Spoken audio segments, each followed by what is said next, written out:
Okay, Shalom. First and foremost, I want to begin by giving all praises and glory to Yahweh, Ba'ashem, Yahweh Shai, Ba'ashem, Rakakwadash. Double honors to the elders and apostles of Great Millstone. Shalom to you brothers that are laboring and pushing this word in truth, sincerity, and with charity. I am the brother Abraham from the camp here in GMS Chicago, coming back at you with another lesson. This video is from this video that you see on the screen from GMS South Carolina. The elder Manata Zagba. The title of his video is Trump, Federalization, and Martial Law in the Hood. Alright, and it shows you a pretty long clip in the beginning, about 10 minutes long.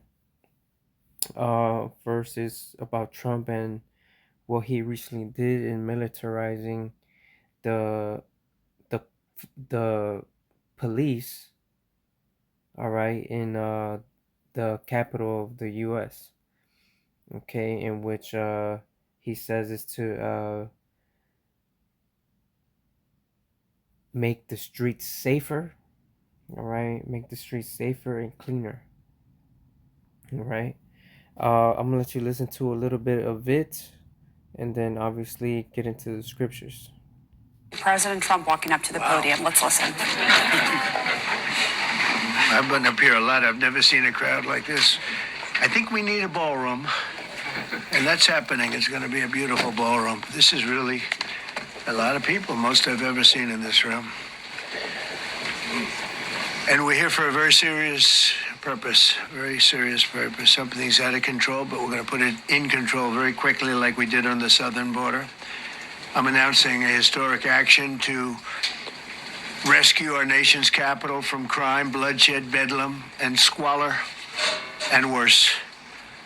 This is Liberation Day in D.C., and we're going to take our capital back. We're taking it back. Under the authorities vested in me as the President of the United States, I'm officially invoking Section 740 of the District of Columbia Home Rule Act. You know what that is? And placing the D.C. Metropolitan Police Department under direct federal control, and you'll be meeting the people that will be directly involved with that.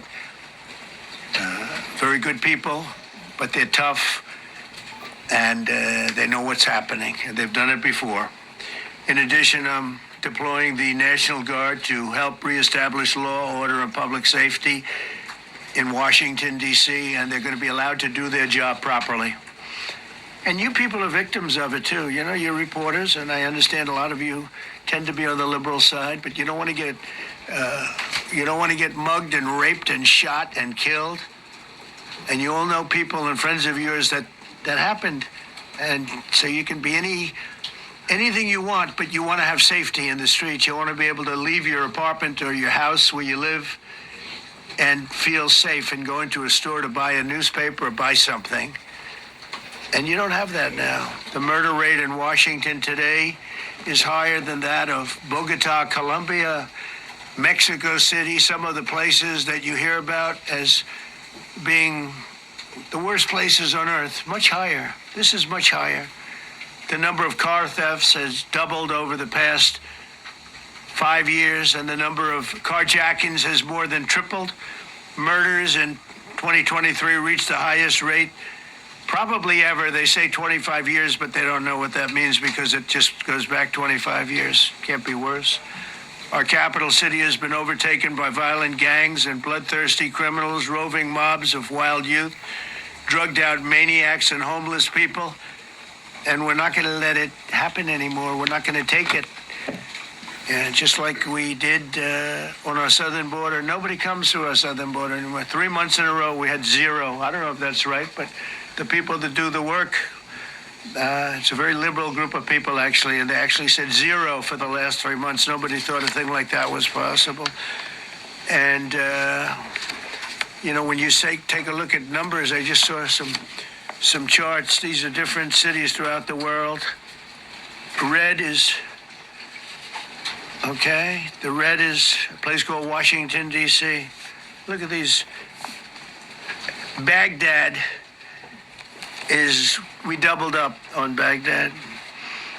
Panama City, Brasilia, San Jose, Costa Rica, Bogota, Colombia, heavy drugs. Mexico City, I mentioned, Lima, Peru, all double and triple what they are. So do you want to live in places like that? I don't think so. I don't think so. And I think the people in this room, if you wrote correctly, you'd see, look at the kind of numbers we have.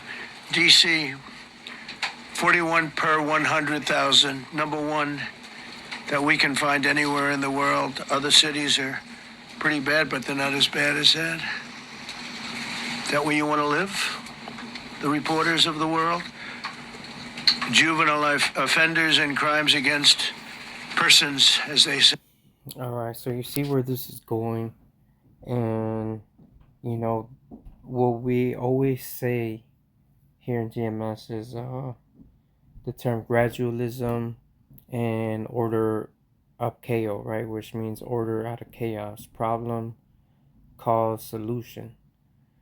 So little by little, they would take away the rights and freedoms of the people, um, and obviously them making the problem and then giving you a solution, right? So all of this is going to be in the name of, they do this in the name of freedom, okay, and to keep the streets safe from bad people, right? And who are the bad people? Who's the face of crime that they paint, right? So-called Negroes, Latinos, and Native Americans, right? Recently and still going on is the whole ICE things, um, which they're targeting a lot of Northern Kingdom tribes and persecuting them, okay? And then obviously they label Southern Kingdom as criminals as well. So we're all part of that same categorized label of criminals, okay? Um, and now they need to keep the streets safe from crime and violence. So now we're placing the police, which, as you see, what Trump just did, placed them under federal control. They placed the police under federal control, right? Pretty much martial law, right? And there's nothing really nothing too serious going on at the moment, but all it takes is one day, one event, one one event, right, to happen, and then boom, something will happen, right? But little by little, it happens. Okay, let me grab a scripture here. And Revelations, is it 11?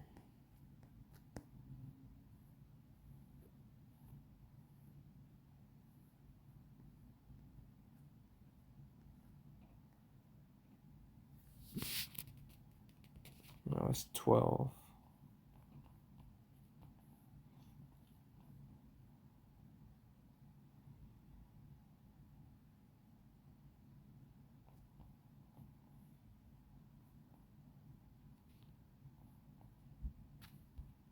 Or 10 and 12.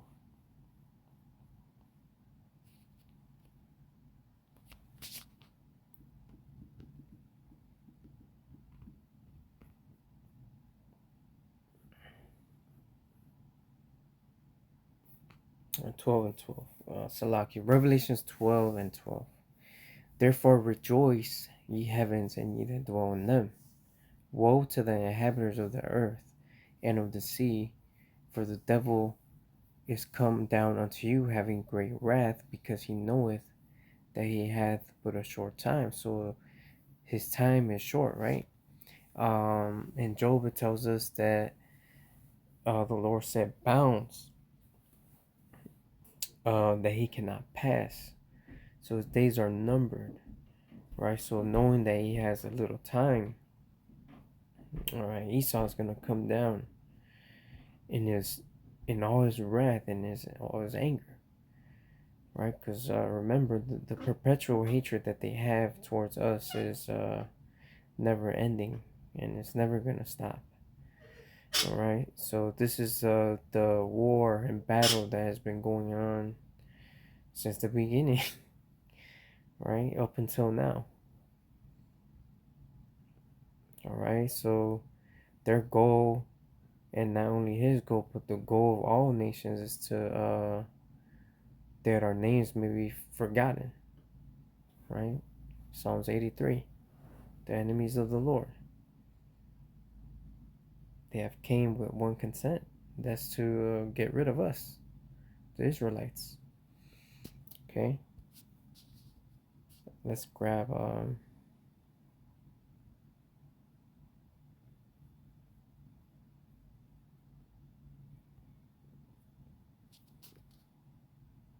hmm.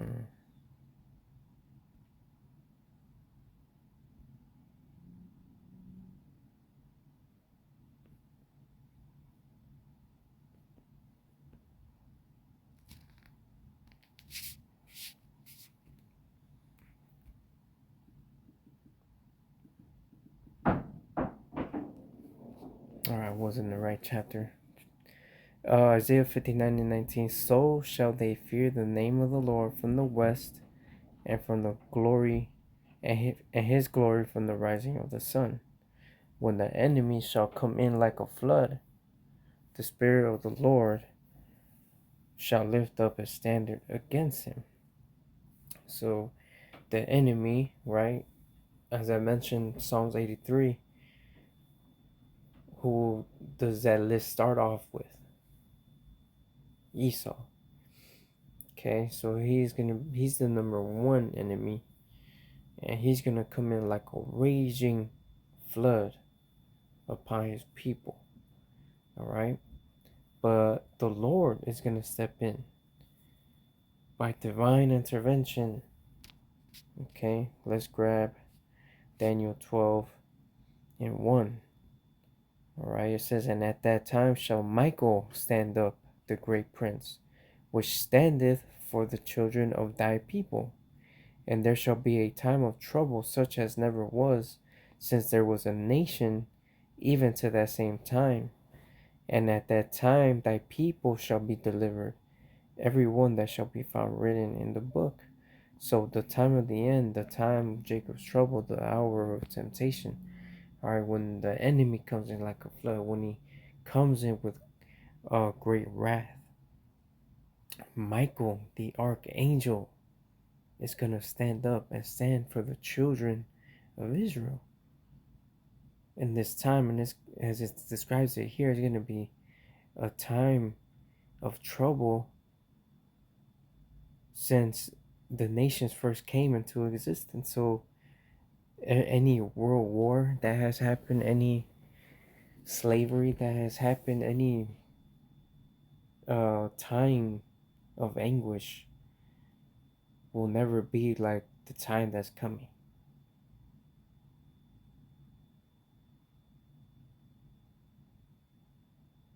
All right, so these are the times that's literally right in front of us, and that's coming fast.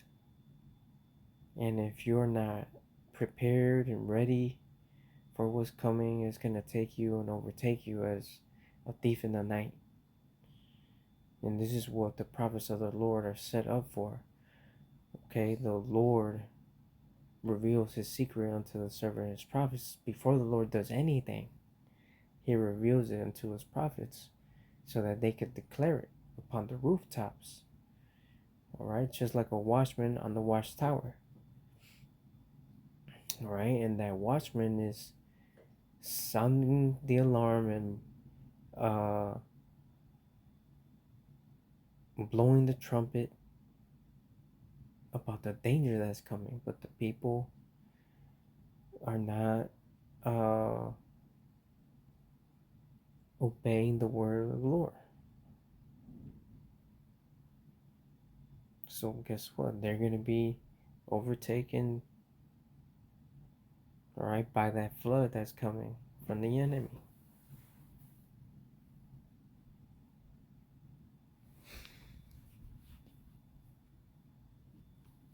All right, so man, we are so close, and we'll see how this further unfolds. I'm gonna go ahead and end it there. Lord willing, this video was edifying as always. Honor, glory, and praises goes to Yahweh, Ba'ashem, Yahweh Shai, Ba'ashem, Rakakwadash. Double honors to the elders and apostles of Great Millstone. Until the next time, Shalom.